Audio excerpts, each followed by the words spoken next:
Salut, moi c'est Vali, je vis sur la Côte d'Azur et depuis quelques mois je vous partage mon quotidien entre balades, petites aventures, moments en famille et surtout de la nourriture parce que j'adore cuisiner et découvrir de nouvelles saveurs. Vous ne le savez peut-être pas, mais la semaine je travaille de chez moi. Et comme tout le monde, je suis très occupée et j'ai rarement le temps de cuisiner pour le déjeuner. Alors aujourd'hui, je vais vous proposer 3 recettes saines et rapides à faire en 15 minutes pour les journées pressées. Il y en a pour toutes les envies. Des tacos bien relevés et ultra gourmands, des nouilles parfumées aux saveurs asiatiques, et enfin une salade de lentilles revisitée, généreuse en protéines et pleine de fraîcheur.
Le premier jour, j'avais envie de manger des tacos bien épicés avec un guacamole bien crémeux.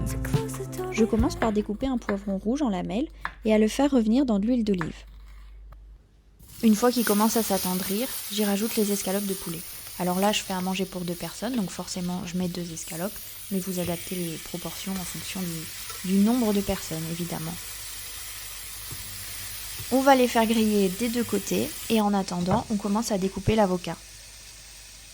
Alors là, je suis tombée sur l'avocat parfait, ça met de bonne humeur, c'est génial. Et je commence à le découper pour tout simplement le... Comment on appelle ça ? Je le concasse ? Je le rends crémeux ? Je suis pas très bonne en voix off, mais bon, je vais m'améliorer. J'avais envie d'un guacamole dans lequel il reste quelques morceaux, mais si vous préférez qu'il soit crémeux, je vous laisse faire à votre façon.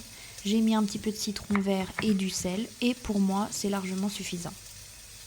Une fois que le poulet est grillé des 2 côtés, on va rajouter de l'eau, du concentré de tomate et quelques épices, parce que là le but ça va être de créer une petite sauce. Mais c'est très rapide, vous en faites pas. Donc au niveau des épices, je commence par le cumin, indispensable pour les tacos pour moi, et le paprika fumé. Utiliser du fumé, ça change tout, vraiment le goût est complètement différent. Ensuite j'ai trouvé dans mes placards un mélange cajun. Vous faites franchement ce que vous avez dans vos placards. Du moment que vous avez mis du cumin et du paprika, c'est largement suffisant. On mélange un petit peu et puis on baisse le feu et on laisse mijoter à couvert. Ça dure 1 minute ou 2, c'est vraiment très rapide. Une fois que c'est cuit, on sort les morceaux de poulet et on commence à les effilocher avec 2 fourchettes. C'est très rapide et puis ça permet aussi de vérifier que la cuisson est bien uniforme. Là, il n'y a pas de souci, il n'y a pas de viande crue. Donc tout est bon. On remet le poulet effiloché dans la sauce. Le but, c'est vraiment que le poulet absorbe toute la sauce. Vous allez avoir un poulet juteux et goûtu, ça va être incroyable. J'ai mis le poulet sur le côté pour pouvoir réchauffer les tortillas. Là, j'avais pas les tortillas de maïs que je prends d'habitude. J'ai pris des tortillas de blé. Ça fonctionne aussi, vous prenez ce que vous trouvez au supermarché. Je mets du fromage râpé, c'est un mélange de mozzarella. Vous mettez le fromage de votre choix. Et ça permet d'avoir une tortilla gratinée. C'est délicieux. On y place le poulet et puis le guacamole et c'est terminé. J'ai mis quelques petites feuilles de coriandre pour assaisonner. J'y rajoute du citron vert, un petit peu de sauce pimentée. Faut pas se tâcher. C'est la tête qui penche, pas le tacos. Okay. Oh.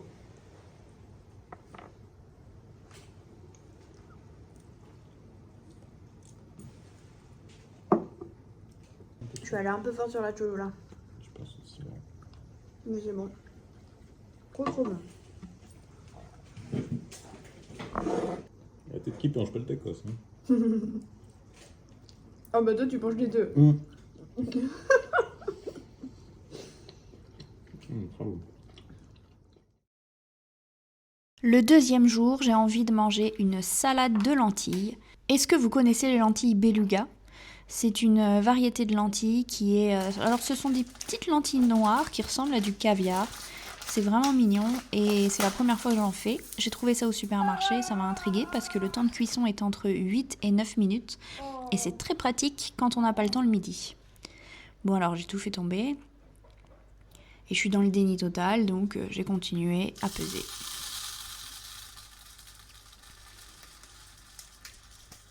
Donc les lentilles, on les rince avant de les faire cuire. Donc il suffit juste de passer un petit coup d'eau, hein. C'est pas grand chose, c'est un petit peu comme le riz. Et puis ensuite on les fait cuire dans de l'eau frémissante. Surtout, on ne rajoute pas de sel à la cuisson des lentilles, hein. Je ne sais pas si vous êtes au courant, mais quand on rajoute du sel, ça les fait exploser. Si on veut garder les grains bien intacts, on mettra du sel après la cuisson. J'ai un très beau filet de truite saumonée. Vous pouvez également utiliser du saumon évidemment. C'est bien trop pour moi, mais je le garderai pour plus tard. Je le fais cuire à l'air fryer. Si vous n'en avez pas, 10 minutes au four, c'est largement suffisant. Les lentilles sont en train de cuire et pendant ce temps-là, on commence à découper tout ce qui est nécessaire pour la salade. Une fois la cuisson terminée, on égoutte les lentilles, on les passe sous l'eau froide et on commence à dresser la salade. Donc on y ajoute les lentilles évidemment avec quelques rondelles de concombre, de l'oignon nouveau, beaucoup de persil, des olives noires et des caprons. Alors je ne sais pas si vous connaissez les caprons, personnellement je préfère aux capres. Il s'agit des fruits, je ne sais même pas si c'est un arbre, les capres, je ne sais même pas d'où ça vient. Je sais juste que les capres ce sont les boutons de fleurs et les caprons ce sont les fruits. Et c'est un petit peu moins amer. J'ai rajouté la truite saumonée et du fromage frais. Là ici c'est du fromage de brebis. Pour la sauce, il suffit de mélanger du pesto vert dans du jus de citron, rajouter un filet d'huile d'olive et franchement c'est la vinaigrette parfaite. Évidemment c'est une salade de lentilles, donc la base reste la même, vous n'êtes pas obligé de mettre les ingrédients que j'ai placés, vous mettez ce que vous avez dans votre frigo, mais il faut y penser, de faire cuire des petites lentilles comme ça pendant 10 minutes, ça va très très vite et ça fait un délicieux repas, très sain, très savoureux et vraiment riche en protéines.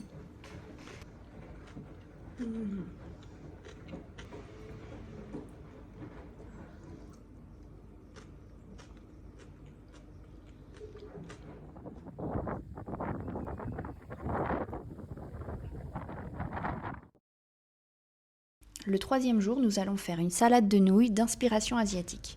Et oui, les nouilles, ça se mange froid aussi, dans certains pays asiatiques. Après tout, nous, on fait bien des salades de pâtes, donc c'est un petit peu le même principe. Est-ce que vous connaissez les nouilles soba ? Alors, ce sont des nouilles faites à base de sarrasin, qui sont souvent utilisées au Japon ou en Corée notamment. On les cuit exactement comme des spaghettis, donc c'est très pratique, mais ça change un petit peu des spaghettis. C'est un petit peu plus original. Pour la sauce, je vais y mettre du beurre de cacahuète avec du miso blanc. Alors mon beurre de cacahuète, c'est un fond de pot, donc c'est pour ça qu'il n'est pas très crémeux. Mais c'est pas grave parce qu'on va le diluer dans un petit peu d'eau chaude pour en faire une sauce crémeuse. Une fois que c'est fait, on rajoute une cuillère à café de vinaigre de riz ou n'importe quel vinaigre après tout. L'idée c'est de rajouter un petit peu d'acidité. On met de l'huile de sésame et 3 cuillères à café de sauce soja. Une fois que les pâtes sont prêtes, évidemment on les égoutte et puis je les passe sous l'eau froide pour pouvoir les refroidir immédiatement parce que là l'idée c'est de les manger complètement froides, voire vraiment glacées. Et on commence le montage de la salade. Bon alors là, je vous montre très fièrement le bol que j'ai acheté dans une brocante à Séoul. Et oui, je me la pète un petit peu, mais ça me fait très plaisir de l'utiliser. Et je trouve que quand on mange dans nos bols préférés, le repas en est que meilleur. Pour en revenir à notre salade, j'y place les nouilles, j'y verse la sauce bien crémeuse, et là on rajoute les autres ingrédients. Les crevettes, alors moi j'ai choisi les crevettes pour les protéines, mais enfin vous pouvez mettre du poulet, vous pouvez mettre absolument ce que vous voulez, j'avais juste ça dans le frigo, mais c'est très bon. Des crevettes, donc j'y ai rajouté de la coriandre, des oignons nouveaux et des concombres émincés.